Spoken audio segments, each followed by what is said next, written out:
베데스다 연못만을 바라보며 살고 있던 사람이 있었습니다. 그가 살고 있었던 베데스다 목가에는 이런 이야기가 신념이 되어 전설처럼 전해오고 있었습니다. 천사가 가끔 못에 내려와 물을 움직이게 하는데 움직인 후에 먼저 들어가는 자는 어떤 병에 걸렸든지 낫게 된다. 이 이야기에 모든 것을 걸고 살아가는 사람들이 바로 베데스다 목가에 살고 있었던 사람들이었습니다. 그들에게 있어서 희망이라면 연못의 물이 움직이게 되는 것을 보는 것이고, 그리고 그 물이 움직일 때에 그곳에 재빨리 들어가는 것입니다. 제일 먼저 들어가는 것입니다. 그러면 그 동네에서, 그곳에서 승자가 됩니다. 마치 오징어 게임을 연상시키는 그런 동네가 바로 베데스다라는 연못가였습니다. 모두가 그 못에서 승리를 꿈꾸면서, 그리고 승자가 되기 위해서 기다리고 있었습니다. 그런데 그 게임에서 판판이 패자가 되어 왔던 한 사람이 있었습니다. 38년 동안이나 알아왔던 사람. 몇 살 때부터 그가 병에 걸렸는지 우리는 알 수 없고, 또 그가 언제부터 그 연못가에 있었는지 우리는 알 수는 없지만, 성경은 38년이라는 숫자를 통해서 우리에게 말을 걸어옵니다.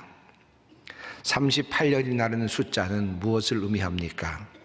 38년이라는 숫자는 바로 이스라엘 백성들이 광야에서 약속의 땅에 들어가지 못하고 방황하며 유리하였던 바로 그 고통의 시간을 의미합니다.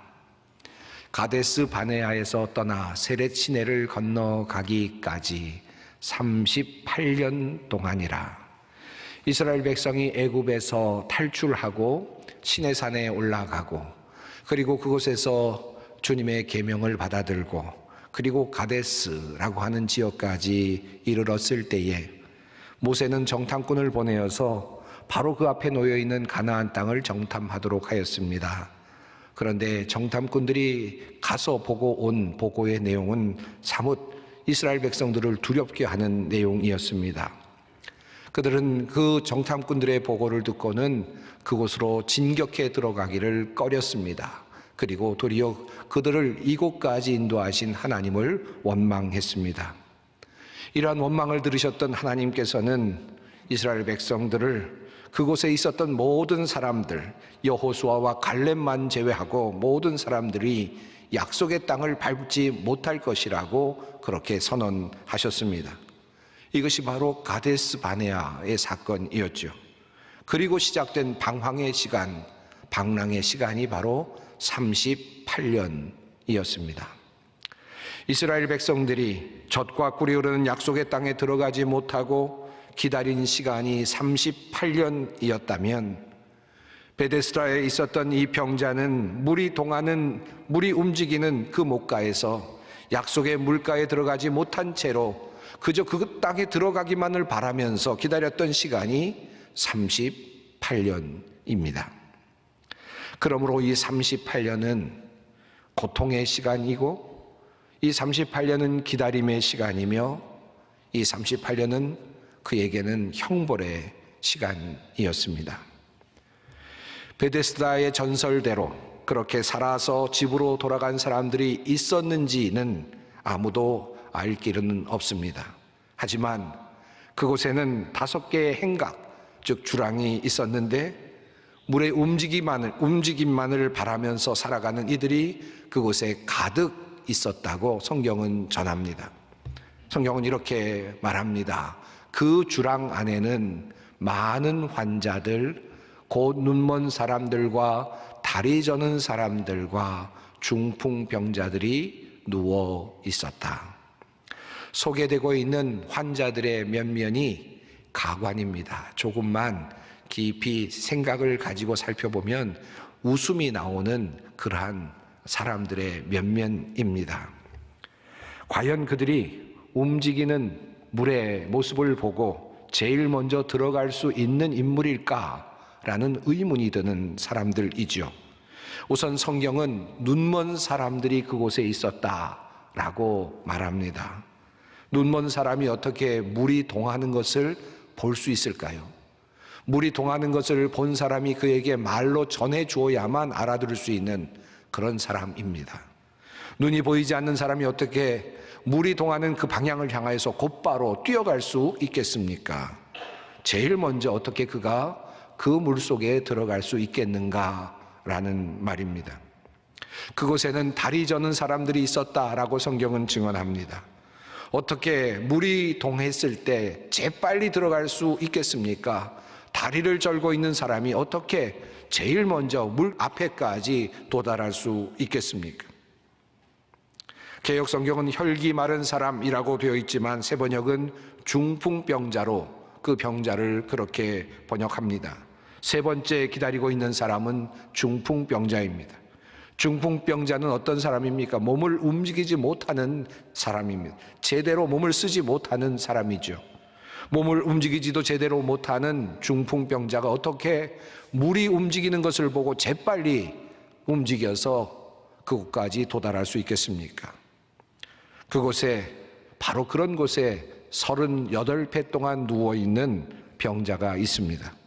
그가 어떤 병에 걸려서 38년 동안 그렇게 고생하고 있었는지 성경은 정확하게 말하고 있지는 않지만, 성경은 예수께서 그를 찾으셨을 때에 그는 이미 누워있는 상태였으며 병이 오래된 것을 즉시 알아볼 만큼 그렇게 심각한 상태였음을 성경은 우리에게 증언합니다.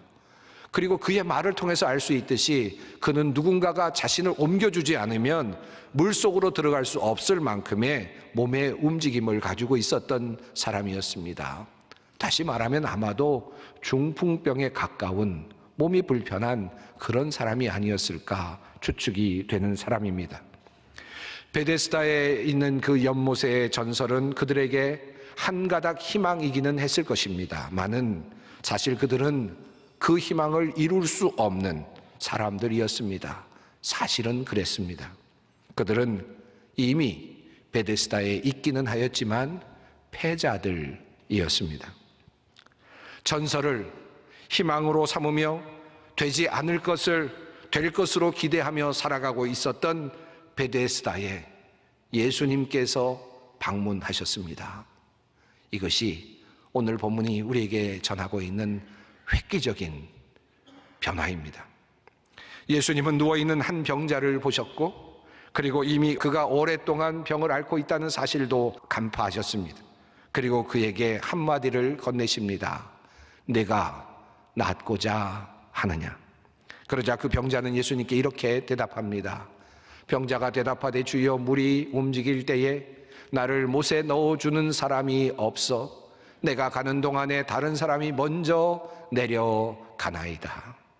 이 병자의 말 속에는 원망이 가득 차 있습니다. 그는 지금 낫고자 하는 열망보다는 다른 사람에 대한 섭섭함과 그리고 원망이 더 크게 작동하고 있습니다. 처음에 그에게도 낫고자 하는 마음이 있었겠죠.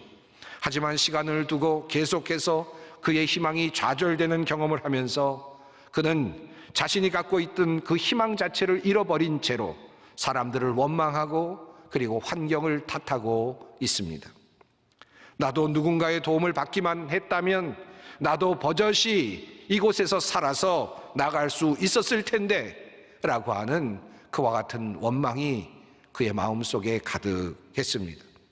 마치 오늘 시대를 살아가고 있는 젊은이들이 이 시대 속에서 한탄하는 그런 소리가 저는 이 문장 안에서 숨쉬고 있는 듯 보입니다. 나도 아버지를 잘 만났으면, 누군가 나를 도와주는 이가 있었다면 나도 이 무한 경쟁의 사회 속에서 승리자가 될 수 있었을 텐데, 나도 도와주는 이가 없었기에 이 모양 이 꼴로 살고 있지 않은가라고 하는 절규. 사업을 하는 사람들이 한탄하는 절규 소리도 이 안에 숨겨져 있습니다.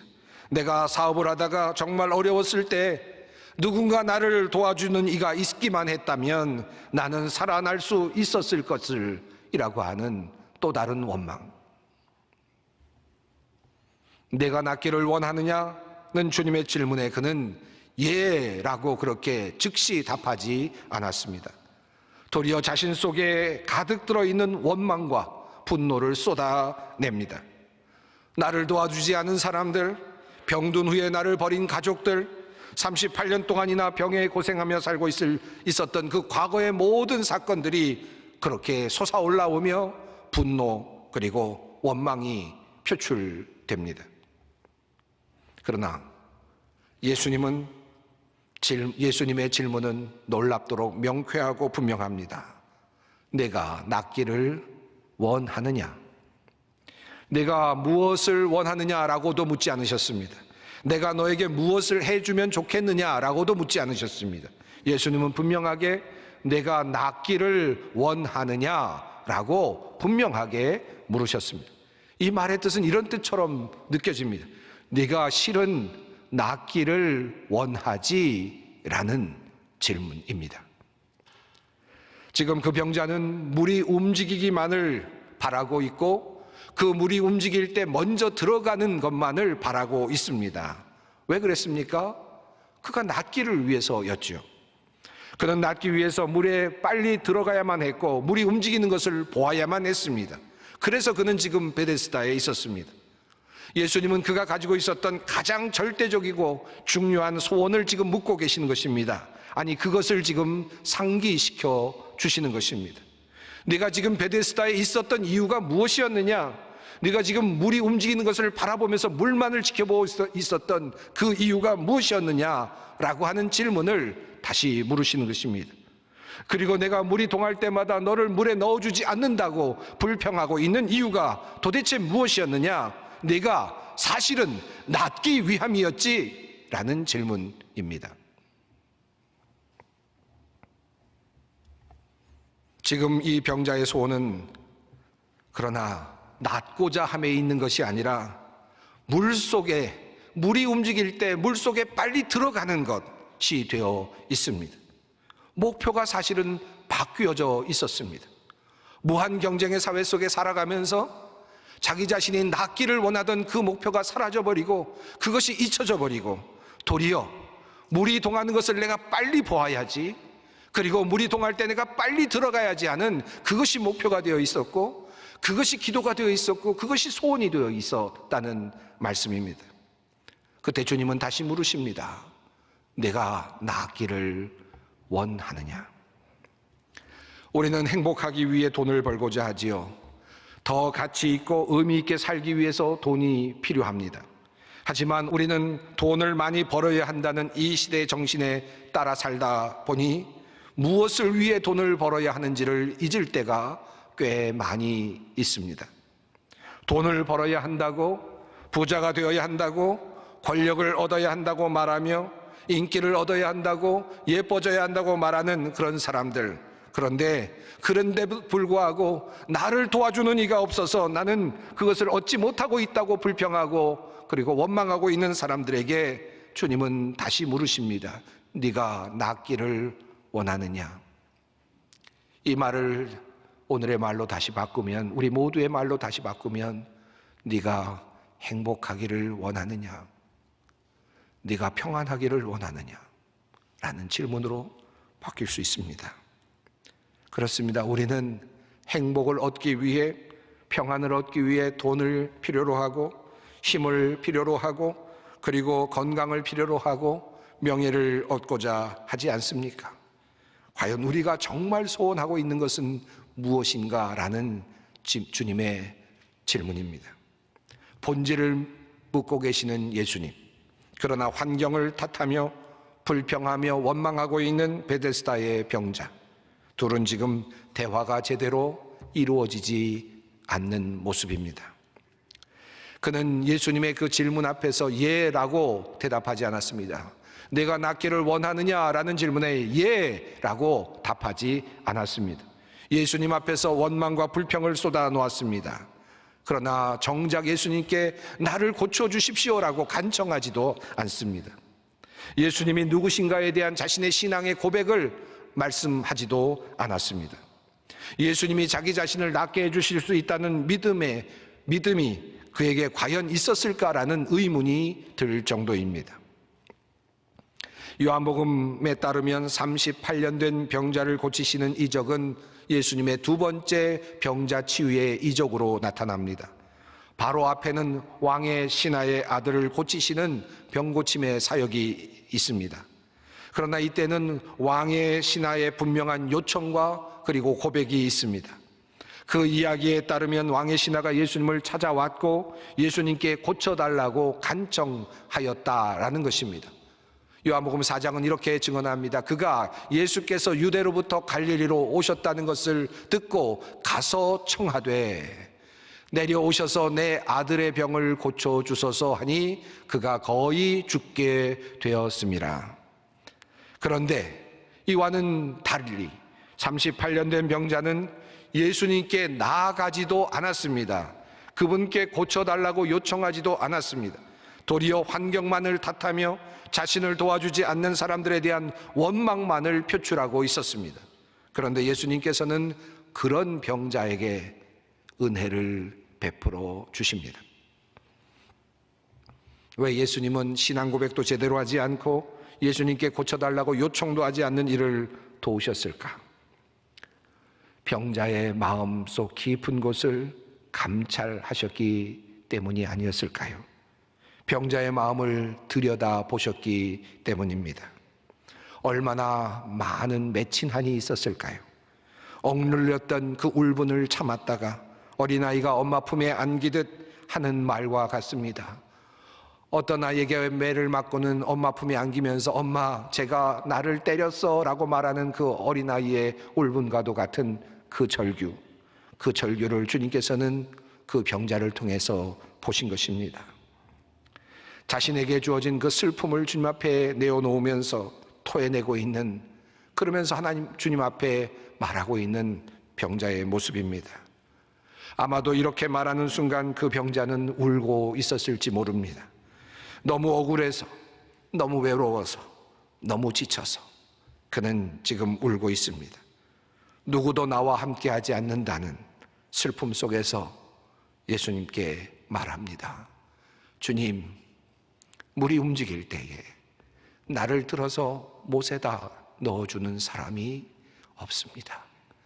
내가 가는 동안에 남들이 나보다 먼저 못에 들어갑니다.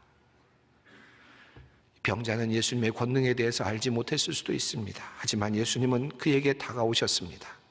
이 어려움에 처한 병자에게 예수님은 올바른 신앙을 먼저 보여주어야만 내가 너를 돕겠다라고 말씀하지 않으셨습니다. 제대로 된 신앙의 고백을 해야만 내가 너를 고쳐주겠다라고도 말씀하지 않으셨습니다. 예수님께서는 고통당하고 어려움에 처한 꼴찌 같은 그 병자에게 무조건 다가오셨고 그의 억울함을 들으셨고 그리고 그가 낫기를 희망하고 있다는 사실을 확인하십니다. 그 마음속에 있는 그 절규를 보고 말입니다. 그리고 주님은 말씀하십니다. 내 자리를 들고 걸어가라. 예수님은 남의 탓을 말하고 있는 병자에게 두 가지를 명령하셨습니다. 우선 일어서 내 자리를 걷으라는 명령입니다. 이 자리는 가난한 사람들이 주로 사용하던 침상을 의미합니다. 하지만 이 침상은 단지 잠을 자던 침상을 넘어서는 의미입니다. 이 침상은 자기 자신의 무기력함, 비굴함, 분노, 원망이 모두 들어있는 바로 그 자리입니다. 남을 탓하던 자리, 그리고 무력한 자신의 모습, 그것을 바라보고 있었던 참으로 비통한 그 자리입니다. 그 자리에서 일어나라 라는 주님의 명령입니다. 그리고 두 번째로 주님은 걸으라 라고 그렇게 명령하십니다. 스스로 일어나 스스로 걸으라는 주님의 명령입니다. 누가 걷지 않고 싶었겠습니까? 처음에 걸어보려고 얼마나 많은 노력을 이 병자도 했겠습니까마는, 그러나 어느덧 이제는 걸어볼 생각도 하지 않으며 살고 있는 이 병자를 향하여서 자리를 치우고 비우고 일어나 걸으라고 주님은 명령하십니다. 여기에서 우리가 한 가지 깊이 생각해 볼 내용이 있습니다. 그가 이미 걸을 수 있었는데 그냥 걷지 않고 누워 있었다는 말일까요? 그의 몸은 이미 나아 있었는데 그것도 모른 채 심리적으로 그저 몸을 움직이지 못하면서 살고 있었다는 말이겠습니까? 그가 얼마나 걸으려고 했겠습니까? 하지만 그는 자신의 힘으로는, 자신의 결단만으로는 결코 걸을 수 없는 상태였습니다. 그렇게 그는 38년을 지내왔습니다. 그러나 이제 주님의 명령이 주어집니다.